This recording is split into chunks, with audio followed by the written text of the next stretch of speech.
আসসালামু আলাইকুম। আজকে আমি ভীষণ সুস্বাদু করে দই পুডিং বানিয়ে দেখাবো। খেতে কিন্তু দারুণ মজার হবে। প্রথমে ১ কাপ দই আমি ফেটিয়ে নিচ্ছি। মিষ্টি দই নিয়েছি, টক দই নিলেও হবে।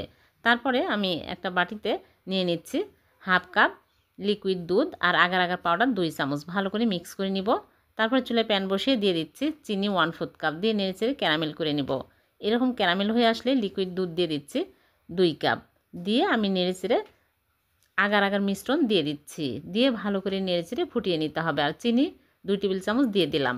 দিয়ে যখন ভালোভাবে এরকম ফুটে উঠবে তখনই আমি চুলা থেকে নামিয়ে নিব। চুলা থেকে নামিয়ে এর মধ্যে দইয়ের মিশ্রণ দিয়ে ভালো করে নেড়েচেড়ে মিক্স করে নিতে হবে।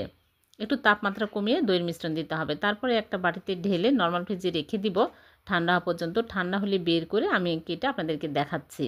হয়ে গেল ভীষণ সুস্বাদু দই পুডিং। এভাবে বানিয়ে দেখবেন, খেতে কিন্তু দারুণ মজার হয়। ভিডিওটি ভালো লাগলে লাইক, কমেন্ট, শেয়ার